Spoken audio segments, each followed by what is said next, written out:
I'm back from Comic-Con the Cruise, and I'm here to talk about my experience on board Serenade of the Seas, celebrating the inaugural Comic-Con the Cruise. I want to talk about what I liked, what I didn't like, what there was to do, talk about all of the themed stuff that they had, all of the events and activities that were happening on the cruise ship. I'll talk about the demographics, who attended this convention, as well as how it compares to a more traditional convention that takes place at a regular convention center. And I also want to talk about who I think this would be good for and whether I've decided to attend next year or not. The main difference between this and a normal convention is that it takes place on a boat. This boat has a capacity of about a little less than 2,500 passengers, so it's pretty small. And it's all self-contained. The nice thing about being on a whole self-contained ship is that it's very easy to go to any panel or event that you want to attend. I didn't really experience any lines except for two cases. One, when the Artist Alley and merch store opened. This was all in one room and it was a fairly small room. So on the very first day that opened, it immediately had a line. I am not completely sure why, because the rest of the time it never had a line. You could just walk right in. But I'm under the impression that a lot of people were concerned about possibly missing out on limited edition items and limited quantity shirts and things like that. The other place that had lines, of course, was the photo and autograph area. That was all done during a specific time period. So you would buy a ticket.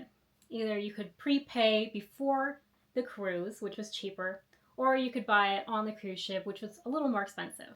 The lines were very manageable in my opinion, and did not require waiting very long.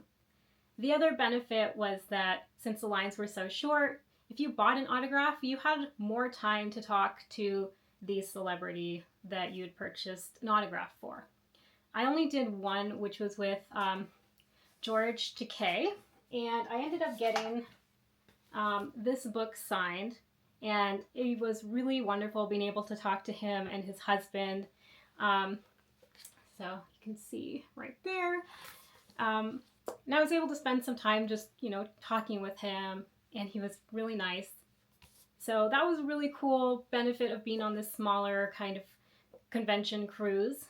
You have a lot more opportunity to see those people and interact with them. Not just in the autograph and photograph formal setting, but you would also see them around the boat. So, I would be walking into the buffet and suddenly there's Warwick Davis, there's Felicia Day, just walking right past me. At one point I was eating lunch and Yaya Han was sitting next to me. So there are so many opportunities to run into people and see them out in the open, which is a really cool benefit of this cruise. Okay, so what was there to do on this cruise ship? A lot, actually. I was really surprised at how much there was to do. Every morning we would get a schedule, and this is two-sided, by the way. And these are all of the Comic-Con related events. I would say nothing started earlier than 9 o'clock. That was the earliest, 9 o'clock in the morning. And most nights events ran until maybe around 2 o'clock in the morning. Those were mostly the parties or the karaoke, things like that. On top of that, there were also just the regular cruise related stuff. And you could find those mostly in the app, like casino events, things at the shops. They had cigars where you could get a free cigar, things like that. There were some overlapping events. So sometimes you would have to choose, I want to do karaoke or I want to go to this panel. But for the most part, it wasn't a super packed schedule. I felt like there was a lot of breathing room, and I felt like I had a lot of free time in between these panels because I didn't necessarily want to go to every single panel. For example, I don't know anything about Love Boat. I think that's a little before my time. So I skipped that panel. Or I didn't go to the Peanuts panels. So during those times I had more free time and I was able to explore the ship, read a little, go hang out in the pool area, and do a bunch of stuff. The larger events and panels mostly took place at 3 different locations. The pool deck, the Centrum stage, and the Tropical Theater. The main stage shows, or the main shows of the evening, also took place at the Tropical Theater. And because the Tropical Theater can't hold everyone on the ship at the same time, those main shows are split into two different viewings. So depending on whether you have a blue sea pass or a red sea pass, you would attend either the earlier show or the later show. So since I had a red sea pass, I attended the second viewing of the main show every evening. The main shows are shows that include the celebrity guests and generally featured audience interaction. So, for example, there was Hollywood Squares, which included 9 different celebrity guests, and they pulled 2 audience members on stage to participate in the game. They also had Family Feud, which again, they pulled audience members on stage, and they were able to interact and be on teams with the celebrity guests, which in this case were George Takei and Warwick Davis. Just like a regular convention, Comic-Con the Cruise had an artist alley, a merch store, and an exhibitor room.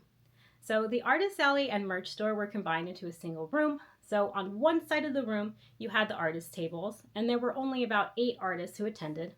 On the other side of the room was a second table, and that was where a lot of merchandise was laid out. They had things like pins, patches, magnets, and then along the wall there was shirts hung up, different apparel like hats. If you wanted to get something autographed, you could go pick up a book written by like Felicia Day or George Takei from the merch store and take it to be signed. So that was really handy. Similarly, the exhibitor room was only 7 different vendors. That's probably why it's called an exhibitor room and not an exhibitor hall. Some of those vendors included Insight Editions, Bat City Comics, Composed Dream Games, and limited run games. So you could find comic books, you could find RPG starter sets and core books, you could find video games, stickers, other miscellaneous books and fandom items. In addition to the activities and shows that are included in your Comic-Con package, there's also an option to pay additional fee to attend specific artist-hosted events. You could make your own chainmail with Cowbutt Crunchies, you could do a mixology class with Ted Lang, or you could do a Paint Like Bob Ross class. I didn't personally participate in any of those, but it seemed like they were really popular because when we would get the schedule every day, all of those would always say sold out. If you are interested in artist-hosted events for future Comic-Con the Cruises, definitely make sure to purchase those sooner than later because they do sell out.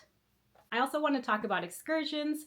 Once you get to Cozumel, Mexico, you have opportunity to get off the boat at the port and go explore the local area. You can either just wander around yourself or you can pay to go on a tour, go on some kind of activity, and have someone drive you around and show you around. I ended up doing a tour of a cacao company and a tour of some Mayan ruins, which I thought was pretty cool. Other people may have done like beach visits, some people went snorkeling, some people swam with manatees. So there's a lot of stuff to do. None of it is Comic-Con themed, so I wouldn't expect that. It's really just the normal kind of cruise stuff. Lastly, I want to talk about who attended this cruise. First of all, a big difference between a normal convention and Comic-Con the Cruise is that this cruise is 21 and up. So while 13 and up can attend with an adult, for the most part, it's all going to be adults. There aren't any families or kids running around. So that made a huge difference, I think, in the vibe and what the panels look like. Based on the theming of the ship and the panels and the talent, I felt at times like this cruise was geared more towards older people. Like they had properties like Flash Gordon, Peanuts, Love Boat, Popeye, which for me as someone who's in her 30s, I personally am not super interested in any of those. And I don't really know what Flash Gordon is, and I don't think I've ever watched Love Boat. I was more invested in the cosplay guests. I was very excited to meet Yaya Han and to see Cowbutt Crunchies and attend panels about cosplay. I was also excited to be able to meet George Takei and Warwick Davis. So that was something that appealed to me, but overall, it felt like more of the theming of the ship was geared towards the older properties like Popeye, Peanuts, and Flash Gordon. Like they had an entire lounge that was converted to a Flash Gordon theme. They had one of the restaurants converted to Snoopy's Beagle Bistro, a Popeye's Anchor Bar, which they reskinned one of the bars to be a Popeye themed bar. Another factor that probably influenced the demographics of this cruise is the pricing.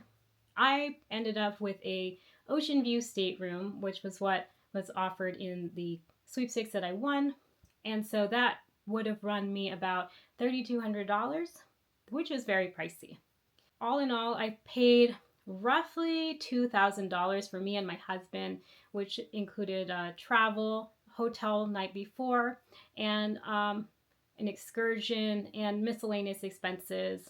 If I'd had to pay for the cruise out of pocket, it would have cost easily over $5,000, which is wild. I don't think I've ever paid that much to attend any convention anywhere, not even New York Comic Con or San Diego Comic Con. And, you know, those hotels are expensive. So I think based on the cost, absolutely, I would not do it again. I could see this being more worthwhile if you're local because you don't have to pay for flights and hotels, so that would make it significantly cheaper. I could see this if you regularly go on cruises and you want something different from a normal cruise. This seems like a cool opportunity to, you know, go do something different and still enjoy your regular cruise amenities. If you like conventions but you don't like all of the chaos and stress of a normal convention, this is definitely a more chill environment where you can relax. You don't have to worry about lines or anything like that. So if you want a more chill convention, this could be a good option for you. Overall, for me, I would not go again. I will be posting more videos in the coming days, so you'll be able to see the interior of the ship, the themed areas, and I'm going to share some footage from the events and shows that I attended so you can get a feel for the vibe of the ship and what it was like to be on the ship during these events. So if you have any questions at all, please feel free to ask. And thanks for watching. And if you want to keep track of my videos, please go ahead and subscribe. Thank you.